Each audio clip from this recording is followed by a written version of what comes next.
Ryanair wants airport pints banned. Yep, bastards. The pre-flight beer at 5 in the morning could genuinely be under threat after Michael O'Leary, Group CEO of Ryanair, called for new alcohol restrictions at airports. Oh, look! It's an aeroplane full of drunkards! And honestly, if you've ever seen a stag do heading to Alicante at 6 a.m, you already know exactly why this conversation's happening. Because airlines are getting absolutely sick of dealing with drunk passengers. We're talking arguments on board, abuse towards cabin crew, shouting matches, people refusing to sit down, emergency diversions, and passengers acting like they're already 12 cocktails deep in Magaluf before the planes even left Birmingham. Here we go, here we go, here we go. Not again. Here we go, here we go, here we go. According to reports, Ryanair says disruptive drunk behaviour has become so common that flights are regularly being diverted because of it. And those diversions cost money. A lot of money. Fuel, staff, delays, airport fees, knock-on delays for other passengers. It's like setting fire to a stack of 20s because Darren from Doncaster decided 6 pints and 2 vodka Red Bulls was just taking the edge off. Now, to be fair, if you've ever flown from a UK airport during holiday season, you've probably seen it yourself. Airport pubs at 4 in the morning looking like the final hours of the Roman Empire. People chanting, someone wearing a novelty sombrero before sunrise. A bloke called Gaz, already shirtless, near Gate 18. One woman drinking Pinot Grigio like she's being paid commission by the bottle. And somehow there's always somebody asleep on the floor, charging their phone next to a duty-free shop.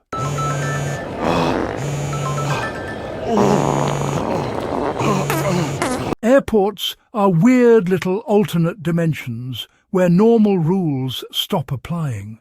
Because technically, once you're airside, pubs can serve alcohol at ridiculous hours. So while most towns in Britain aren't handing out pints at dawn on a Tuesday, airports absolutely are. And Michael O'Leary's argument is basically this. Airports and pubs make the money from alcohol sales, while airlines deal with the consequences once the doors close and the plane takes off. Which, when you phrase it like that, actually sounds pretty reasonable.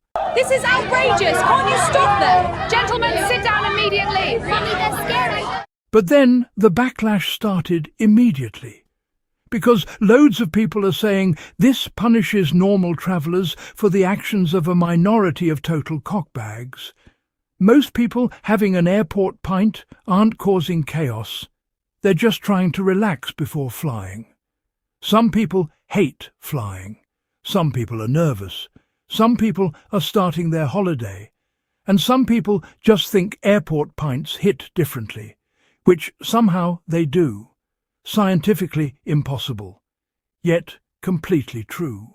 There's also the massive practical problem. How the hell do you enforce it? Seriously, what's the system here? Do airports stamp your hand after every beer? Do bartenders scan your boarding pass? Do you get cut off by an app notification saying, "Sorry, Steve, you've reached your legal breakfast Stella limit"? If you've had more than 2 pints, you can fuck off, lads. How are you guys so pissed at 5 in the fucking morning? We're not that bad, mate. Because British drinkers are creative creatures. If airports banned pints tomorrow, half the country would just start necking booze in the car park before security, like it's fucking Reading Festival. And let's be honest, airports themselves practically encourage drinking. I mean, there are massive glowing bars everywhere you look. Meal deals that include alcohol, of course. You've got screens showing departures while somebody demolishes a full English and a Guinness at 5:12 in the morning. The airport Wetherspoons has practically become part of the British holiday ritual at this point. Passport, boarding pass, tiny plastic bag of liquids, questionable airport pint. It's tradition. But here's the uncomfortable part. Michael O'Leary probably isn't completely wrong, you know, because all it takes is a handful of absolute fucking tools on flights to ruin things for everyone else. Cabin crew shouldn't have to babysit drunk adults trapped inside a metal tube 30,000 feet in the air. And other passengers definitely shouldn't have flights delayed because somebody thought duty-free vodka and airport IPA was a personality trait. That's the real problem here, not airport drinking itself. Just people acting like complete fucktards after drinking. And unfortunately, these fucktards are why rules exist. Always have been. Will this actually happen, though? That's another question entirely. Because banning airport drinking completely would cause absolute uproar. Especially in an alcohol-fueled Britain, let's face it. You'd probably see bigger protests over losing airport pints than some actual government policies. And somewhere in the country right now, there's definitely a man called Kev watching this while holding a breakfast lager and muttering, "Over my fucking dead body." So what do you think? Should airports limit alcohol before flights? Should there be a 2-drink maximum? Or is the airport pint basically sacred British culture at this point? Let me know in the comments. And if you enjoyed this video, hit like, subscribe, and maybe take a peek at my hoppershopper.shop website or buy me a coffee to support the channel. Please also sign my petition for compulsory airport custard.